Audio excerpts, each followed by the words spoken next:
नमस्कार साथियों, मैं हूं आपके साथ आकाश और आप देख रहे हैं बातें यूपी की।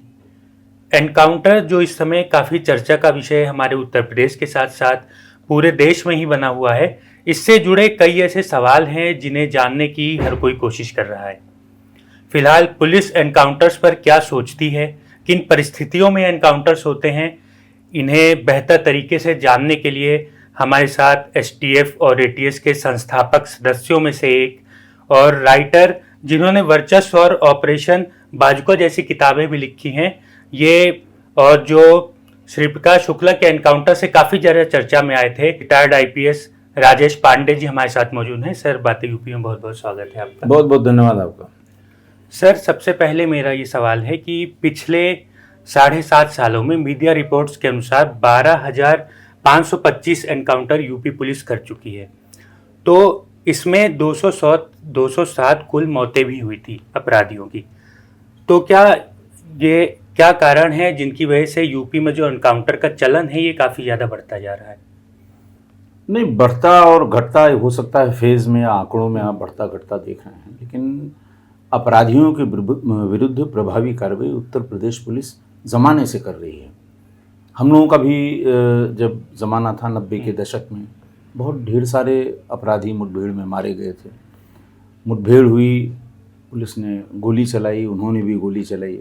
और सवाल आप जो इस समय वर्तमान समय में सवाल उठाया जा रहा है कि साहब फलां को एनकाउंटर में मारा गया, ये भी देखिए कि एनकाउंटर में पुलिस वाले कितने मारे गए, किन परिस्थितियों में पुलिस वाले, उनका तो कोई जिक्र ही नहीं करता है। उसी एसटीएफ जिसका आप जिक्र कर रहे हैं कि श्री प्रकाश शुक्ला के एनकाउंटर में उस टीम में मैं भी था, अरुण कुमार साहब थे, बहुत से लोग थे उस ज़माने के जब ये एसटीएफ बनी थी और इसी काम के लिए बनी थी। हमारे 5 कमांडोज को चित्रकूट में घेर के एक डकैती गैंग ने मार दिया था। कानपुर में एक हमारे बहुत ही बहादुर सब इंस्पेक्टर को मार दिया था। एक रीडर था हमारे एसपी सिटी का आर के सिंह, श्री प्रकाश को जो हम लोग परसू कर रहे थे, तो उस समय जनपथ में उन्हीं श्री प्रकाश शुक्ला के गैंग ने 9 गोलियां उसके सिर पे मारी थी, पब्लिक के बीच में मारी थी। सामने दारुल शफा था, सामने नए नए मंत्रिमंडल के मंत्री बने थे, उनके घरों के सामने संतरी ड्यूटी पे लोग खड़े थे, फिर भी मारा था। तो देखिए, राजनीतिक बात से मेरा कोई लेना देना नहीं है। मैं pure police point of view से आपको बताऊं कि ऐसा नहीं है कि वो अचानक ये चर्चा में आने लगी एनकाउंटर्स की बातें। अपराधियों के विरुद्ध प्रभावी कार्रवाई राजस्थान में भी की गई, दिल्ली में हुई। दिल्ली में तो आप देखते हैं कि हर 15 अगस्त और 26 जनवरी के पहले पुलिस की मुठभेड़ होती है और आतंकवादी मारे जाते हैं। तो ये कहना कि साहब अचानक चर्चा में आ गया, और जब भी आपको लॉ एंड ऑर्डर मेंटेन करना है तो कुछ कार्रवाई करनी होगी। आपको भागना होगा, दौड़ना होगा, ढूंढना होगा, दबिश देंगे, आप उनके मकानों पे, दुकानों पे, जंगल में चढ़ेंगे तो गोलियां चलेंगी, और चलेंगी तो आत्मरक्षार्थ हमको सरकार ने जो शस्त्र दिए हैं वो अपनी रक्षा के लिए, प्रॉपर्टी की रक्षा के लिए, और हम जिस गांव में या शहर में जहां हैं वहां के लोगों की रक्षा के लिए दिए गए हैं, तो उसका प्रयोग आखिर कब करेंगे? आंकड़ों की बात की जाए तो जो संख्या है एनकाउंटर्स की लगातार बढ़ रही है। पुलिस एनकाउंटर का सहारा क्यों ले रही है? क्या वजह है इसके पीछे? क्या अपराधियों को पकड़ने के लिए यही एक तरीका है या कुछ और भी हो सकता है? आप ये देखिए कि कितनी गिरफ्तारियां हुई हैं, आप ये देखिए कि कितने बड़े माफिया गिरफ्तार हुए हैं, कितनों का कन्विक्शन हुआ है। भाई, अगर आप ये बता रहे हैं कि साहब इतने 100 या जो 12,500 कुल हुए हैं और इतनी मौतें हुई, तो ये भी देखिए 20,000 25,000 से ज्यादा गिरफ्तारियां हुई। गिरफ्तारी कौन करता है? पुलिस ही करती है, पुलिस ही इसके लिए अधिकृत है। गिरफ्तारी करने जाएगी और रेजिस्टेंस होगा, उधर से पुलिस को मारने की नीयत से फायर होगा, तो पुलिस रक्षा तो करेगी ना। जिस गांव में ये हो रहा है कि बाकी और लोगों को कुछ ना हो, पुलिस बल को कुछ ना हो, तो आत्मरक्षार्थ वो भी फायर करेगी। तो प्रोपोर्शन देखिए कि व्यवस्था बनाने के लिए, कानून का राज्य लाने के लिए अगर अपराधियों पे कार्रवाई हो रही है तो कितनी कार्रवाई में कितनी मुठभेड़ें हुई, ये भी देखना होगा। तो इसलिए उसको पूरे परिप्रेक्ष्य में देखिए कि जब भी कार्रवाई होती है, कोई ऐसा नहीं पहली बार हो रही है। हम लोग जब एसटीएफ बनाई गई थी, कल्याण सिंह जी उस समय मुख्यमंत्री थे, उस समय का आप रिकॉर्ड नहीं, जब पूरे प्रदेश की पुलिस लग गई, बहुत से मारे गए, बहुत से पकड़े गए, और अब तो उन मुकदमों में सजा हो रही, बहुतों को सजा हो गई। तो आप उसको एक पूरे परिप्रेक्ष्य में देखेंगे तो आपको लगेगा कि ऐसा कुछ नहीं है, ये ठीक है, कुछ उसमें लोगों को अपना राजनीतिक विश्लेषण उसमें किया जा सकता है, ये उनका काम है, ये पुलिस का काम नहीं है। आमतौर पर सर देखा जाता है कि पब्लिक एनकाउंटर का समर्थन ज्यादा करती है। कई बार एनकाउंटर होते हैं तो पटाखे फोड़े जाते हैं, रॉकेट छुड़ाए जाते हैं, तो पब्लिक इनका समर्थन क्यों कर रही है? देखिए, पब्लिक जिससे परेशान है, अगर आप उसको गिरफ्तार करके जेल भेज देंगे और जिस दिन सजा हो जाएगी उसको, तब भी पब्लिक पटाखा बजाती है। लेकिन समय इतना हो जाता है कि वो ना आपकी आंखों के सामने आता है, ना उस जमाने में जिस पुलिस वालों ने ये किया था, ना उनकी आंखों या उनके दिमाग में आता है। तुरंत की बात लोग तुरंत, अच्छा ये एनकाउंटर हुआ, ये देखिए लोगों ने कितनी खुशी की, कितनी मिठाई बांटी, कितना वो किया। तो जो समाज के लिए जो व्यक्ति परेशानी पैदा कर रहा है, समाज के लिए जो खतरा बना हुआ है, जिससे सामान्य आदमी डरने लगे हैं, तो वो चाहे कानून के घेरे में आए तब भी वो बहुत खुश होंगे, चाहे वो इतना डेयरिंग हो कि वो पुलिस को भी कुछ नहीं समझ रहा है, पुलिस पे फायर कर रहा है और एक्सचेंज ऑफ फायर में उसका कोई नुकसान हो जाए, तब भी पब्लिक खुश होती है। तो दोनों तरीके हैं पब्लिक के। चूंकि कानूनी प्रक्रिया हमारे यहाँ थोड़ी लंबी है, क्रिमिनल जस्टिस सिस्टम टाइम लेता है, क्रिमिनल जस्टिस सिस्टम। तो अगर उसी अपराध में उसको 10 साल बाद फांसी की सजा हुई तो फिर लोगों में ये लगता है कि चलिए ठीक है, न्याय तो हुआ, थोड़ा समय लग गया। खुशी तब भी होती है, मिठाई तब भी बांटी जाती है। हो सकता है लोगों को, जो जनरेशन उस बीच में आई है, उसको पता ना हो कि क्या हुआ था, क्या अपराध किया था इसने, कितनी लंबी लड़ाई में इसको कैसे सजा हुई है। तो उसको इस परिप्रेक्ष्य में देखा जाना चाहिए। जैसे एसटीएफ और एटीएस के संस्थापक सदस्य आप रहे हैं जी, श्री प्रकाश शुक्ला के एनकाउंटर में भी आप रहे हैं जी, और काफी सारी चर्चाएं भी हुई उसके बाद आपको लेकर जी, जी। के। तो बतौर एक आईपीएस ऑफिसर जब आप थे और अभी जो हैं आप जिस पद पे हैं, इसको लेकर के एनकाउंटर के बारे में क्या सोचना है आपका अभी मौजूदा देखिए, परिप्रेक्ष्य में? एनकाउंटर, मैंने कहा ना, एनकाउंटर शब्द या एनकाउंटर की प्रोसेस कहीं कोई ऐसा नहीं आईपीसी सीआरपीसी में कहीं डिफाइन है, कहीं नहीं है। वहां तो ये है कि साहब हम हॉट परसूट में, या जब हम दौड़ रहे हैं, हम जब किसी का पीछा कर रहे हैं, किसी का पता लगाने की कोशिश कर रहे हैं और हमने उसको घेरा या उसने हमको घेर लिया, बदमाश ने हमको भी, दोनों चीज़ें हुई हैं। हमको घेर लिया तो हम आत्मरक्षा में अपने शस्त्रों का प्रयोग करेंगे। इसको एक शब्द दिया गया, एनकाउंटर। ऐसा कोई शब्द कानून की किसी किताब में डिफाइन नहीं है। जिसको आप मुठभेड़ कहते हैं, मुठभेड़ वो भी है जिसको आप लिखते हैं या बताते हैं कि साहब टांग में गोली लग गई। तमाम उसके नए नए टर्म व्हाट्सएप पे लोगों ने दे दिए हैं। लेकिन उसका असल मतलब जो कानूनी उसका ये है कि साहब आप पर या किसी ने कोई अपराध किया है, पुलिस उसको ढूंढ रही है, पुलिस उसके पीछे है ताकि वो कानून के शिकंजे में आए, ताकि उसके खिलाफ हम मुकदमा चला सकें। और वो लगातार कानून को धता बता के भागने की कोशिश कर रहा है। और इसी कोशिश में जब आमना सामना हुआ, गोली चली, वो मारा गया या पुलिस वाला मारा गया। ऐसा नहीं कि पुलिस वाला जब मारा जाता है तब उसको एनकाउंटर नहीं कहते हैं, तब भी ये एनकाउंटर ही कहा जाता है। तो उसको हम इसी तरह देखते हैं कि समाज में ऐसी विकृतियां जो कानून के दरवाजे पर आने के लिए, उनको कायदे से कानून के सामने आना चाहिए, सरेंडर करना चाहिए, ट्रायल फेस करना चाहिए, लेकिन वो उससे दूर रहने की कोशिश करता है, भागने की कोशिश करता है, धता बता देता है, मजाक उड़ा देता है। तो ऐसे लोगों के साथ अगर घेराबंदी हुई और एक्सचेंज ऑफ फायर हुआ तो ठीक है, हमें तो उसे कानून सम्मत रास्ते पर ले जाने के लिए हमारा काम है। नहीं जा रहा है, और वो कोशिश ये कर रहा है कि ये जो लोग जिनको ये दायित्व है कि वो कानून का पालन कराएंगे, ये हमारे तक न पहुँचें, हम इनको आने न दें, इन्हें हम जान से मार दें। तो वो उसी तरह हम भी देखते हैं और कोई पुलिस वाला उसी तरह देखता है कि समाज के लिए जो भी खराब लोग हैं या समाज विरोधी कार्य में हैं या जिन्होंने जो कानून की किताबों में अपराध जो शब्द है अपराध किया है, तो उनके साथ जो या तो अदालत सजा दे उन्हें, या फिर जब वो भाग ही रहे हैं तो हम सजा देने के अधिकारी हम कभी नहीं हैं। हमने सिर्फ अपने आत्मरक्षा में फायर किया जब ये लगता है कि सामने वाला वो सारी कानूनी व्यवस्था को दता बता के भागने की कोशिश कर रहा है और हम पकड़ने की कोशिश कर रहे हैं, तो इस कश्मकश में जो कुछ होता है उसे एनकाउंटर कहते हैं। अभी आपने जैसे बताया कि पुलिस आत्मरक्षा के लिए कई बार एनकाउंटर जैसी जो घटनाएं होती हैं, लेकिन कई एनकाउंटर्स देखे गए हैं जहां पर विपक्ष भी सवाल खड़े करता है।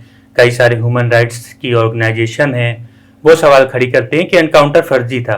तो वो लोग ऐसे पेश करते हैं, ऐसे सवाल आते हैं जिनमें एक सवाल ये बनता है, क्या एनकाउंटर करना न्याय करने का एक सही तरीका है? इस पर क्या कहेंगे? मैंने पहले ही कहा कि एनकाउंटर को न्याय के साथ बिल्कुल मत जोड़िए, क्योंकि वो हमारा काम ही नहीं है। उसके लिए अदालतें हैं, व्यवस्था है।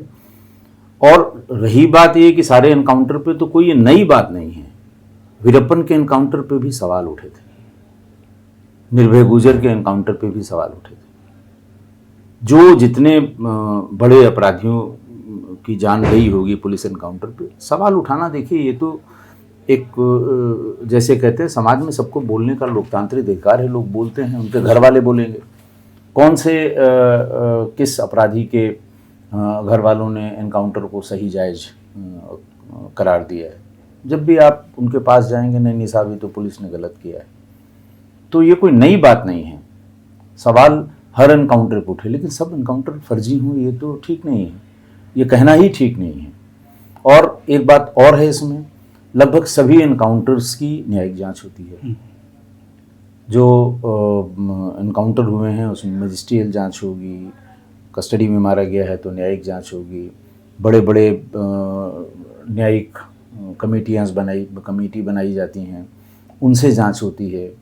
कोर्ट्स सुओ मोटो संज्ञान लेके जांच करती हैं, हाई कोर्ट भी, सुप्रीम कोर्ट भी। 2-4 अपवाद अगर छोड़ दीजिए तो सभी एनकाउंटर सही पाए गए अल्टीमेटली। कोई 10 साल बाद सही पाया गया, कोई 5 साल बाद सही पाया गया। तो मौके पर हो सकता है किसी ने आपत्ति की हो या किसी ने उसको कहा हो साहब गलत है, सही है, लेकिन कानून की कसौटी पे मेजॉरिटी एनकाउंटर्स खरे उतरे हैं। कई बार ऐसा कहा जाता है पुलिस ने पब्लिक की प्रशंसा पाने के लिए या कोई अवार्ड वगैरह के चक्कर में जबरदस्ती किसी का एनकाउंटर कर दे, क्या ऐसा वास्तव में सही में होता है? नहीं, ऐसा नहीं होता। मैं कह तो रहा हूँ कि अगर आरोप लगाना है तो आरोप तो किसी भी तरह से लगाया जा सकता है, और अगर गलत है तो कानून की इतनी छन्नियां हैं कि वो छन के सही बात निकल ही आएगी। आप पुराने देख लीजिए, जो भी एनकाउंटर्स जिन पे सवाल उठे हैं वो न्यायिक प्रक्रिया से गुजरने के बाद सब सही पाए गए। अधिकांशतः से जो गलत पाए गए उसमें सजा मिली। ऐसा है, ऐसा भी है कि गलत पाए गए कुछ एनकाउंटर्स, उसमें जो अधिकारी थे कुछ तो अभी भी जेल में हैं। तो ये कहना कि नहीं साहब सभी एनकाउंटर फर्जी हैं, ये ठीक नहीं है।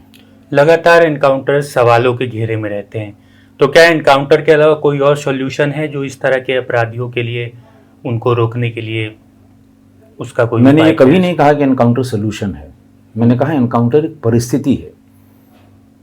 सॉल्यूशन क्या हो सकता है? सोल्यूशन देखिए, सोल्यूशन तो ये है कि जो अपराधी है जब उसको अपने अपराध के बारे में पता लगा, कोर्ट से उसके सम्मन गए होंगे, उसकी बेलेबल वारंट गया होगा, फिर नॉन बेलेबल वारंट गया होगा, तो उसे कानून के समक्ष आना चाहिए, अपनी बात कहनी चाहिए।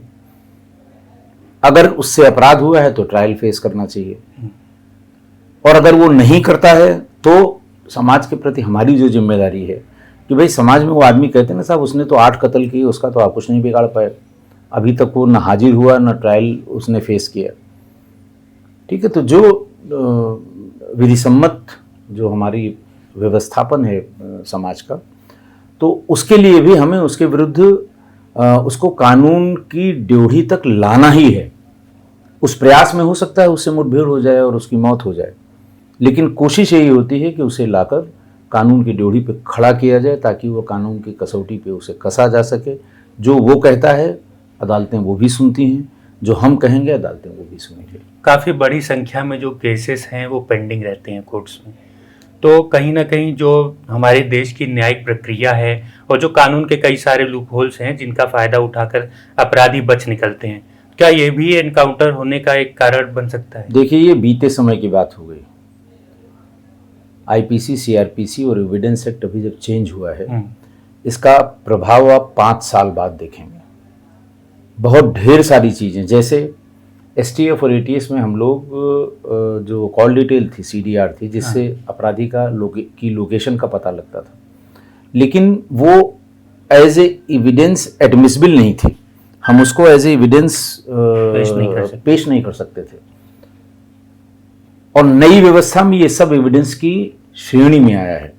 आप ईमेल भी एविडेंस की तरह इस्तेमाल कर सकते हैं, आप कोई भी इलेक्ट्रॉनिक रिकॉर्ड एविडेंस की तरह इस्तेमाल कर सकते हैं, आप सीडीआर एविडेंस की तरह इस्तेमाल कर सकते हैं।